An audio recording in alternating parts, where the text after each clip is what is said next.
Segundo dados da Fundação SOS Mata Atlântica, essa floresta tropical abrange em torno de 15% do território nacional, é lá de 72% dos brasileiros e concentra 70% do PIB do país. Além disso, é um dos ecossistemas mais ricos do planeta em termos de biodiversidade, mas também o quinto mais ameaçado, restando apenas cerca de 12% da cobertura vegetal original. Esse cenário crítico, no entanto, deu uma trégua nos anos 2017 e 2018, quando uma pesquisa da SOS Mata Atlântica, realizada em parceria com o Instituto Nacional de Pesquisas Espaciais, o INPE, mostrou que 9 dos 18 estados que abrigam o bioma estavam com nível de desmatamento zerado. Mas a alegria durou pouco. Um estudo mais recente aponta que o estado do Rio de Janeiro, antes um dos destaques positivos, agora figura na lista dos territórios com municípios que mais desmataram a floresta entre 2019 e 2020. Isso prova que o bioma, apesar de contar com diversos projetos ecológicos e de preservação, segue em risco em várias cidades espalhadas pelo litoral do país, locais intimamente dependentes da Mata Atlântica para seu desenvolvimento econômico e social.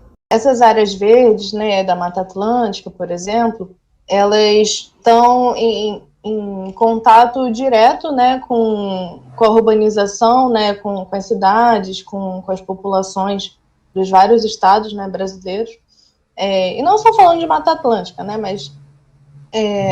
mas assim, a gente conservar a Mata Atlântica e essas florestas tropicais, outros biomas também, mas é muito importante porque está diretamente ligado à nossa vida, à nossa sociedade. Então, questões como chuvas, deslizamentos e tudo mais estão intrinsecamente ligados à destruição, né, dessas florestas.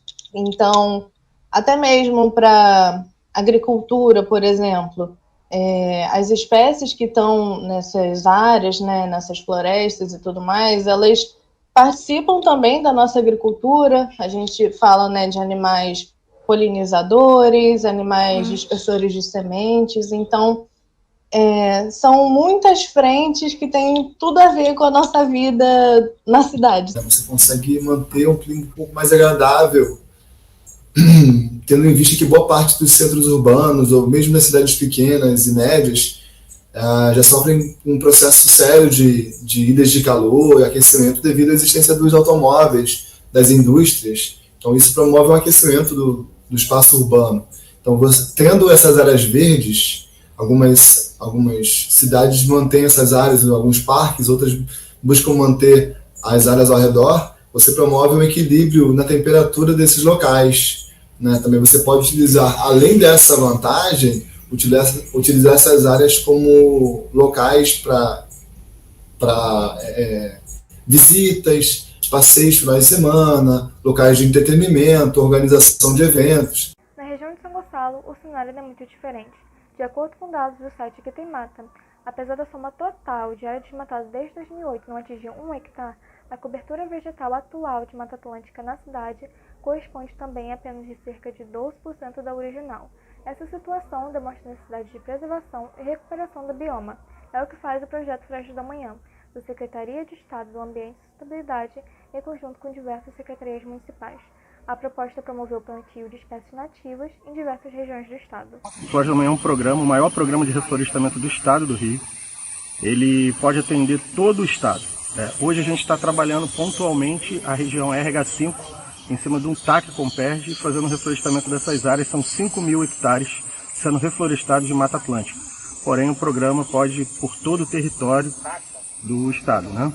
A região RH5, região hidrográfica Baía de Guanabara, abrange a área metropolitana do Rio de Janeiro, mas a proposta é expandir o território de recuperação da mata, seja repondo e cuidando dos vegetais, seja evitando queimadas.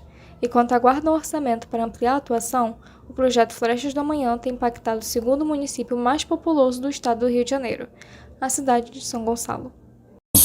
A gente já tem pedido de outras cidades fora da RH5, e aí o que a gente precisa é dotação de recursos de algumas fontes para que a gente possa apontar para lá. E os espaços verdes nos centros urbanos são fundamentais, especialmente em São Gonçalo, que é uma região que teria uma ativação muito grande da Mata Atlântica, né? E o espaço urbano foi ocupando essa mata nativa, e hoje a gente tem poucos espaços se comparado com o ideal ou das cidades mais desenvolvidas. Então, a importância desses centros verdes na cidade é fundamental, tanto por conta do clima, tanto por conta da arquitetura de uma cidade e também por conta da possibilidade da população acessar espaços e áreas que tivessem contato com a natureza. Porém, nem tudo são flores, ou nesse caso, árvores. Apesar das boas intenções, o projeto peca em sua divulgação, um dos principais pilares para o sucesso de uma atividade que visa ações benéficas para toda a sociedade. Poucas informações nas redes sociais e a falta de um canal direto, acessível e simples de ser utilizado entre o projeto e a população são obstáculos a serem superados. A escassez de informação leva a uma situação em que a população, mesmo que considere essa pauta importante, não construa uma consciência de sustentabilidade na prática. Por outro lado, alguns moradores ainda lembram como o município era antes desse grande desmatamento. Quando meus pais vieram morar aqui, em 81, a APA ainda não existia. Era um bairro muito tranquilo, poucos moradores, muito silencioso, com um clima que lembrava um pouco da região serrana.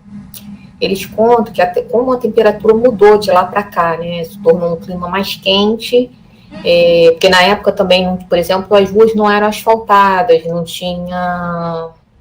Era um bairro bem residencial, né, e o clima com isso foi se tornando mais quente, embora ainda seja menos quente que outros bairros de São Gonçalo, como Alcântara, né? Alcântara acho que é o bairro mais quente, né, do município. Enquanto alguns têm saudades, outros fazem crítica direta à falta de uma política ambiental que envolva mais as pessoas. Quem nasceu primeiro, né?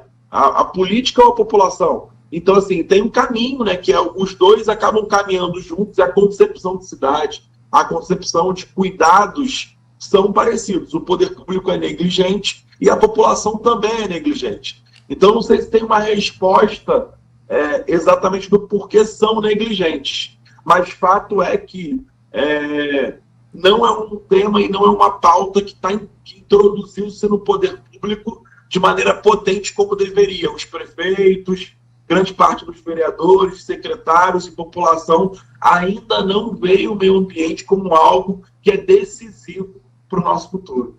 Então, essa conscientização, ela só vai acontecer, ela só acontece a partir do momento que você tem uma consciência coletiva de que aquilo vai ser muito importante. De que modo se cria isso ou se gera isso? Através de campanhas mesmo de conscientização. Alguns locais você já tem uma resposta disso, mas em outros não. Isso tudo parte da educação. Né? O sistema educacional que funcione de verdade, de fato, conscientize, mostre a importância